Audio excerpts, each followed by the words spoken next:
Hi, this is Shay again from Venture Cloud, and it's great to be with you here on our third day of our AI and Deep Tech US Roadshow. Thanks again to everyone that came to our Grow with AI and Deep Tech gathering in Amsterdam last week. And if you'd like to have any information about that gathering, please feel free to reach out. We're happy to share some of the notes and the brainstorms we had at that time with folks from industry, VC, and startups looking at generative AI. Here in Michigan now, at the breadbasket of the US, as well as the Motor City, so Detroit and Michigan. And we're really looking at those technology categories as far as industry and ag tech and manufacturing as categories that there's a ton of opportunity for deep tech and AI to contribute around industry transformation. So today what I wanted to talk with you about briefly, a little bit based on my own experience as an entrepreneur and not realizing the compounding effects of growth. And I thought that I'd walk through that a bit with you and then also talk about some of the new levers to accelerating, especially around resource access, using generative AI to find stuff and productivity tools around that. So let me go ahead and get started. So we've got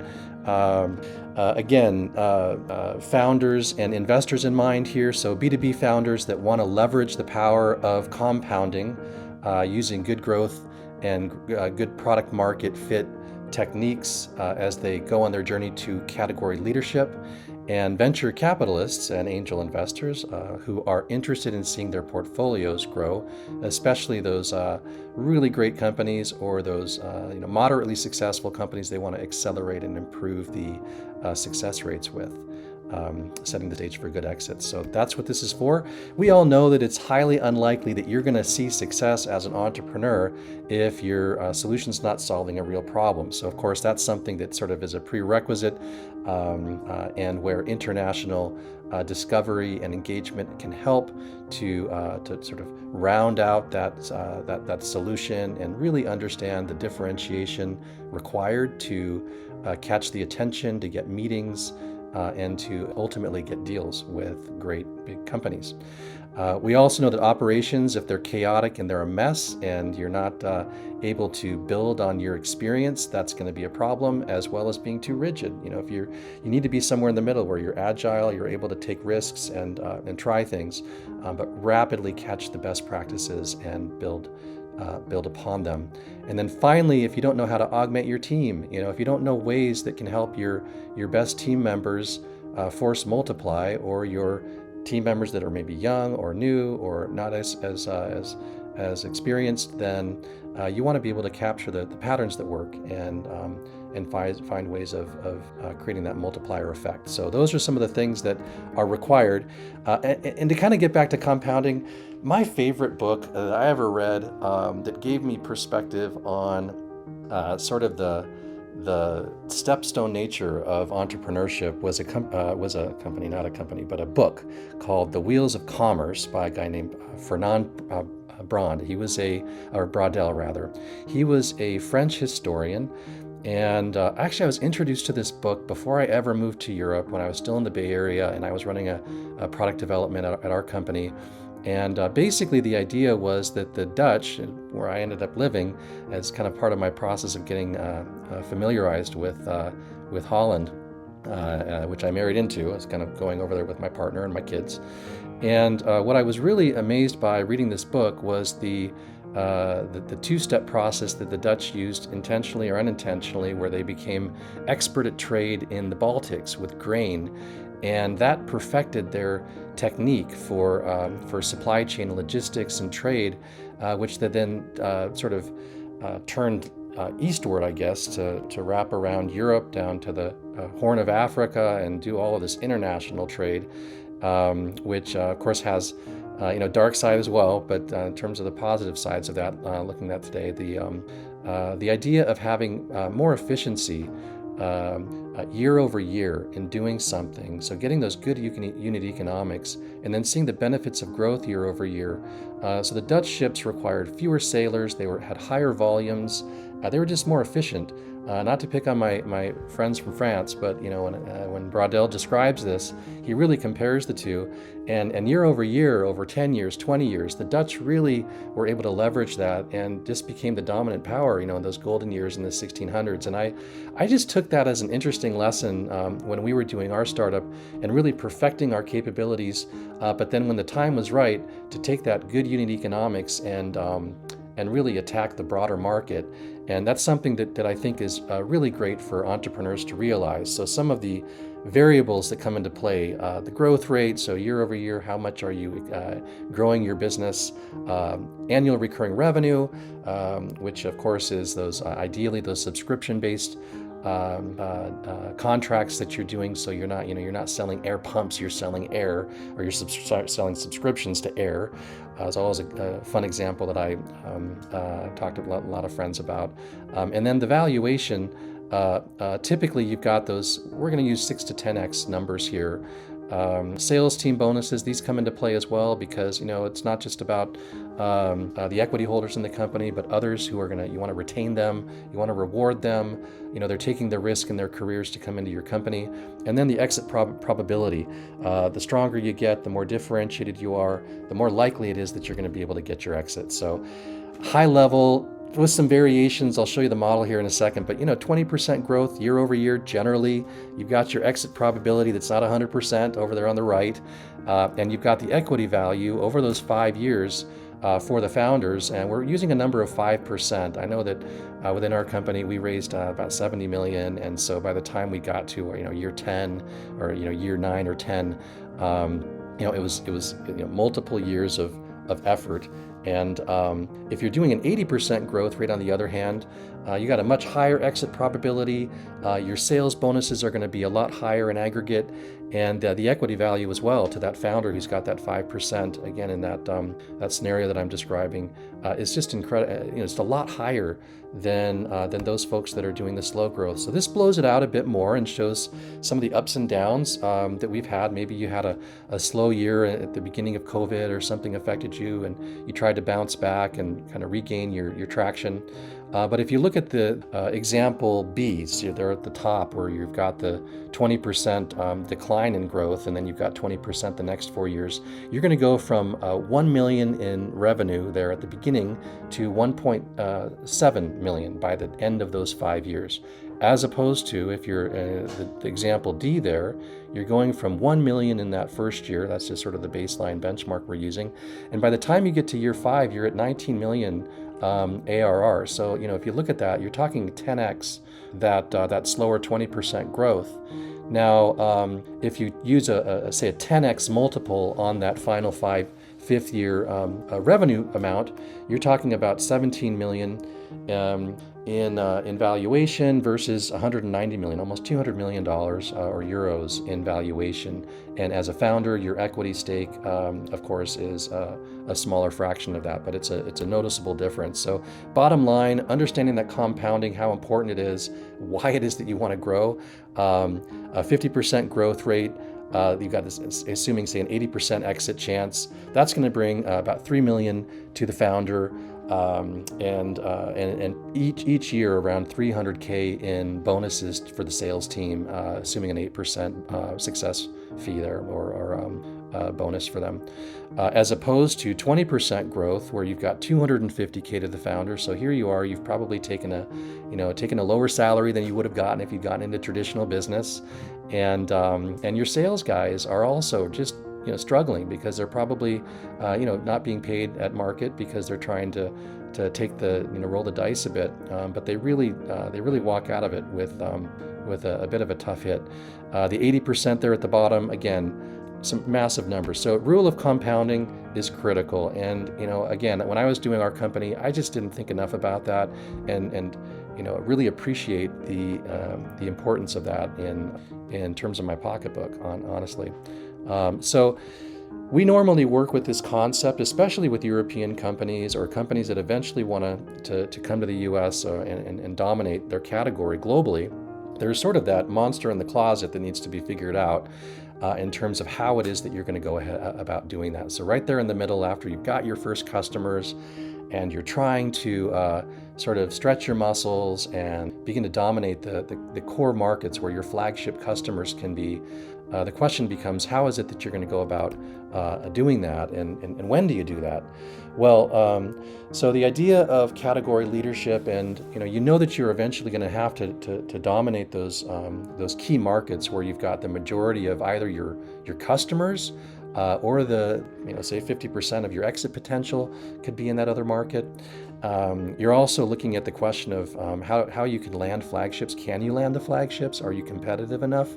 Do you understand what other companies are coming in and selling into them, and how unique you are when you knock on the door and bring your story to them? And the other question, of course, we've talked about before, is do you need feet on the ground to sell, to support, to expand? And the more feet on the street you need for your business, like an IoT, where you need an electrician to install, screw something into the wall or what have you, or into the infrastructure. So these are some of the considerations that you make. But the larger the market is, the more confident you are that you can win, and the less important it is to have feet on the ground, the earlier you want to go and engage that market. So the questions of, do you have the ambition for category leadership? Do you know how you can improve your unit economics? And what is your end game? Some companies are satisfied with being regional champs. Some entrepreneurs, we all know, we all get in those modes where we want to sort of coast a bit.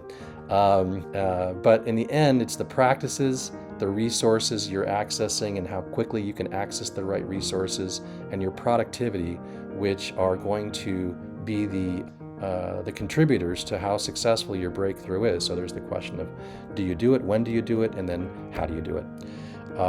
We're big believers in that method that Index Ventures describes about using a small team. And so again, depending upon the boots on the ground, the total addressable market, you're going to decide when it is you want to deploy that small team, and whether they're contractors or they're in-house, to assess, engage, and tinker with your product market fit and positioning, but then also the operational patterns and tools that you're going to use, resources you're going to use. So, upper right corner, that's the telescope method. We actually believe, being over in Europe, where we're based near Amsterdam, is to, use that telescope as much as you can across Europe, across the Atlantic Ocean, into the U.S., and to leverage that as your mechanism for identifying how things can go. And again, it's creating that matrix team, that small team, and then it's accessing the practices, the resources, and the services that you need to, the productivity services that you need to be really successful with what you're doing. So Index Ventures, again, this is kind of more, I view this more a little bit more the analog world from, I think they wrote this book 3 years ago. And what I liked about it was it's very methodical and saying, hey, every company that wants to be a global powerhouse and category leader at some future juncture within their company, that they really need to go through this assessment process of seeing with their own eyes, interacting directly with the market.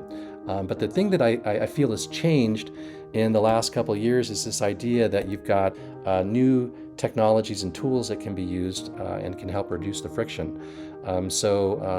We've believed that whether you're in the deep tech area and you are working with high research and development or super scientific technologies or high impact on society, that understanding the blueprints and the techniques that you're going to use, this is something that's always been there. Building out your target list, figuring out your discovery questions, engaging the right people, asking those questions, and then synthesizing the results across those different key executives who are in your bullseye markets, so you can understand, just what they're thinking and how is it they perceive you, and you can address those topics. That's something that I think has historically we've seen a lot of, and likewise on the SaaS side, so the B2B companies that are more software digital. Of course, those are the guys that typically need to get started as quickly as possible to, not work in that sort of vacuum wrapped laboratory and not get out of the office like Steve Blank always talks about in your sort of generic startup methodology. But for those companies that are not in the U.S. and are trying to figure out how they're going to fit into that market, doing those things sooner versus later. And then the thing that I think really has changed, you've got that compounded growth concept in your head as an entrepreneur. You're thinking, okay, I gotta really take advantage of this year and next year, and I gotta keep optimizing each year to the best of my abilities. But then the thing that's changed has really been this introduction of resource access. So think of the ingestment of a venture capital database that can tell you which are the right investors to contact if you're, based in, let's say, Tallinn, or you're based in Barcelona, or in, any part of Europe. And you've got your investment locally, but now you're internationalizing. Having that ability to get access to resources more easily using natural language, and having a service using generative AI to go through databases or spreadsheets is an example of a resource where you are more quickly identifying that needle in the haystack. And you can think of that from advisors, from customers, from partners. And you can also think about that in terms of, mainly those things that everyone wants. And if you can find a way of accessing them better, then that's going to be helpful.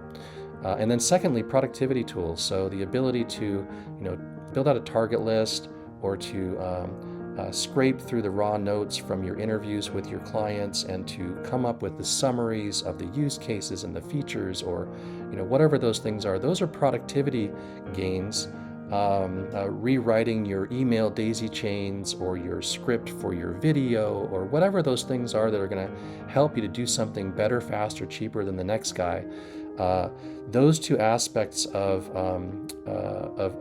levering growth are kind of somewhat new in the last, I'd say, 6 to 9 months. I mean, we've had AI services in the past. We've had Cognizant, we've had Gong, we've had Bombora, which help with lead gen, or identifying patterns that are great salespeople, and helping your less successful salespeople to learn from those successful sort of super team members. But now that generative AI is here, there's so many use cases that are going to be coming along, which are going to be critical to ensure that you are, you're not underarmed when you're going to market. Certainly, competitors are going to be looking at how artificial intelligence, generative AI are going to be used.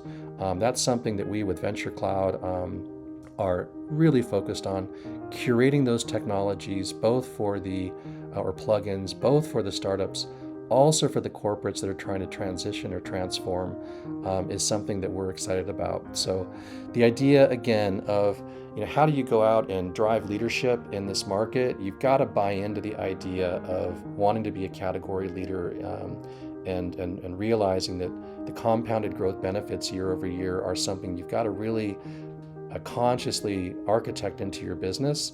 And in the past, it was about accessing the right templates or practices, perhaps network, and putting your foot on the gas pedal.